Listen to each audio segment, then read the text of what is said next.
Okay, so before I start this video, I need to clear something up real quick. Also, my hair looks kind of bad down, I'm not gonna lie. I haven't straightened it yet. I'm gonna put it back. So I uploaded a video about 4 months ago of me doing a stick and poke tattoo. That video has blown up and now has about 54,000 views. My subscribers have also blown up from it, so I also now have nearly 2,000 subscribers, which I might have already hit 2k by the time you're watching this, which would be crazy. If you decided to watch me off of your suggestion page, or if you're subscribed, or if you just in general have been supporting this channel, yeah, I just want to say thank you. If you're watching this video right now, you're supporting, so I'm really grateful. My music career and my YouTube career at the moment is actually kind of going really well and really positively, and I'm really grateful about it. It's really it really makes me feel good, so I'm really happy and I just want to say thank you, really. Right, on with the video.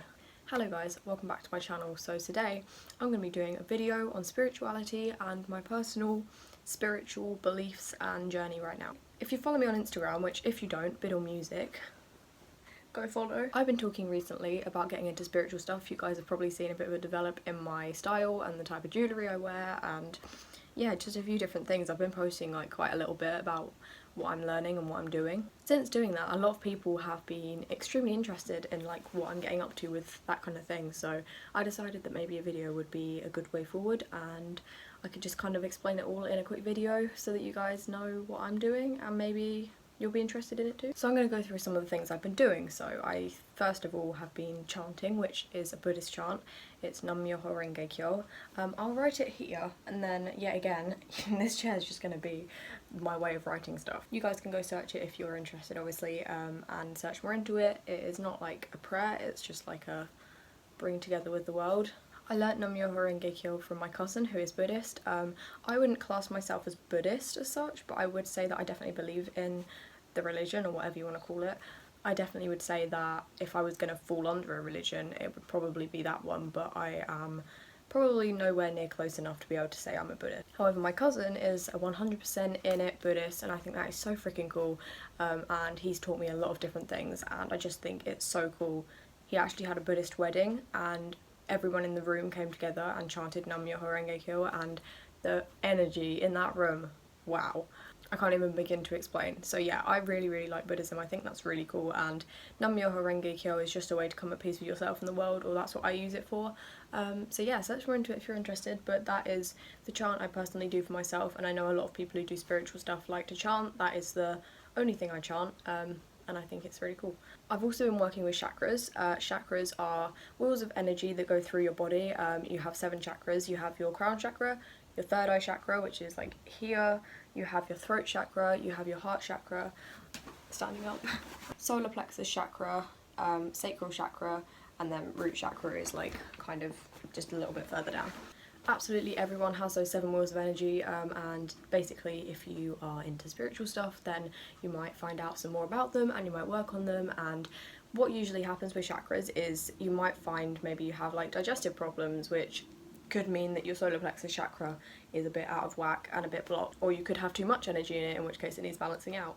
Third eye chakra, yet again, if it's like overactive then you can hallucinate and things like that, so that's one you need to be definitely very careful with. I am kind of steering clear of it, and anything about third eye chakras kind of freaks me out a bit, so I'm kind of steering away.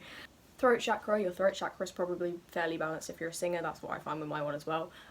One of my highest chakras is my throat chakra. It's my second highest because obviously of my singing stuff, I'm guessing that's why, because it falls under that category. And I'm an anahata because all of them have like names.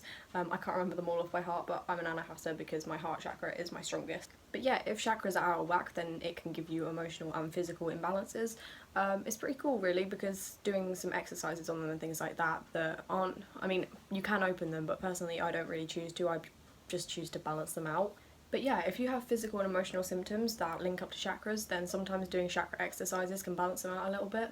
I've been practicing it recently, it's pretty cool, and yeah, that's what I have been doing. A book I really recommend if you're looking into chakras is this book, The Little Book of Chakras. This is from the Works. It was only £3 in there. I got this, I mean this isn't actually my book, this is my friend's book. This is one that she's lent me and that I've been borrowing to read, but it's really cool actually. It's got some different exercises in there that you can do. It's got like information on each of the chakras. Here we go, solar plexus chakra. Each chakra also has an aura colour, so I'm pretty sure I'm going to get this wrong, but we're going to try. It goes purple to red in like a rainbow colour, so you have like, I think it's a pinky kind of purple is like this colour, a dark kind of purpley blue colour I would say, throat chakra is blue, heart chakra is green, solar plexus is yellow, sacral is orange, and then root is red. I'm only learning it from like the books and the websites and stuff that I've been reading into, and I also just want to say definitely read into it before you do anything, because some people will probably be listening to this and be like, wow, this is so cool, which is what I did, and then I kind of messed it all up a little bit and made myself feel shit. So just make sure you read into it. I mean, it still kind of freaks me out a little bit, some of the stuff, especially if it's like really working and you can feel it, but yeah, I'm just really careful. I like to wear chakra jewellery because I think that's a really easy way of balancing it out safely, and that's what I started off on.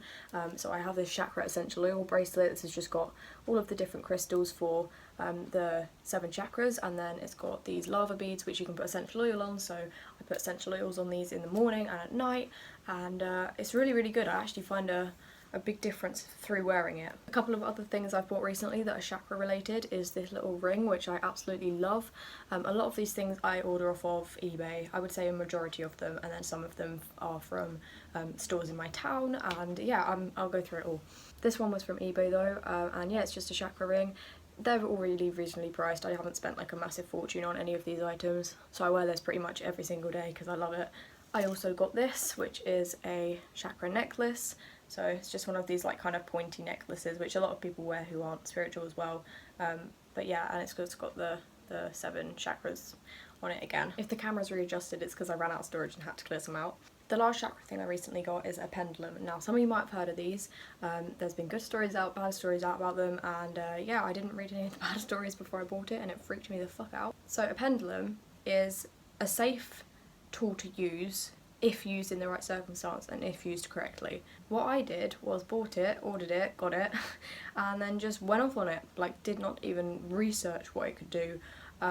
This is a tool of divination, and it's, yeah, you have to be careful with it, which I didn't realise. Different ways of using it is you can do dowsing, which is a way of basically you can like balance it over your left knee is the easiest way, or you can balance it over your hand, which is what I do, and basically you say, what is my yes movement, what is my no movement, what is my maybe movement, and then you can ask different questions. Now that sounds really cool, but then you don't really exactly know what is answering them. Could be a way of letting spirits in, which is what scared me. Hello from future Molly. It is the next day and I'm editing this. I just wanted to say, a lot of people believe that it isn't spirits letting like any answers in, and that it is just your higher self somehow sends like a little twitch through your hand in order to say yes or no, and it's like your higher self and you're kind of speaking to your higher self, which is what I'd like to believe, but I was just a little bit terrified after some of the experience I had heard with it and what I'd had myself.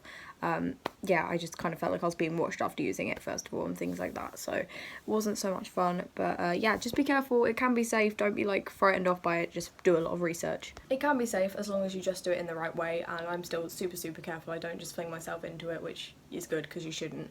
But originally when I got it, I literally was asking all questions about my past, my future, and at one point we literally did like speak to a spirit through it, kind of on purpose, because we were kind of like, is there any spirits around, and it obviously kind of summoned them. But we cleansed it, we put it in the earth, buried it in the earth, which is actually a way of cleansing crystals, and because this is made of crystal, burying it in the earth outside was a good idea. I left it in there for I think about 4 days. I think then I dug it back up, I used it a few times, got really anxious about it again, buried it again, and then I left it in for about I think 2 weeks, which would be a really deep cleanse on it, and then I buried it back up, dug it back up and washed all the dirt off, and I feel fairly safe around it. It's really just about instinct as well. If you don't feel, you know, if you feel like you're being watched, or if there's like, you know, your instinct is telling you not to do it, then probably don't do it, and definitely don't just buy it for the fun of it and, you know, go into it. So the questions that are okay to ask, say you've got a stomach cramp, hover over your stomach and say, is this stomach cramp, I don't know, IBS syndrome, which is what it would usually be for me, or premenstrual, or, you know, whatever you want to ask. Things like that are fairly good questions to ask, or, you know, you can use it for like, is it going to rain today, or you can use it for basically like near future things. That's okay. If you are going to get a pendulum, make sure you cleanse it before you use it. Don't just get it straight out the post and start using it or putting it over your hand. Make sure that you cleanse it. There is different ways of cleansing crystals, which I'll speak about in a minute. So maybe use one of those methods to cleanse your crystal, and And yeah, definitely just make sure you don't fling yourself into it too much. Make sure you definitely research before you buy it, cleanse it before you use it, and use it with good intentions, and also say out loud that you only accept positive things, and also kind of maybe get a bit of a connection with it before you actually fling yourself into using it. But when you're asking like how many kids am I going to have in the future, then that's too much of a big ask from it, and that will probably start to go a bit too deep. My favourite way of using the pendulum is actually to check chakras. That's not a yes no question thing. You literally get, basically you have to do it with another person because someone needs to do it on you, or you need to do it on someone else. So the person who's going to have it done on them lays flat.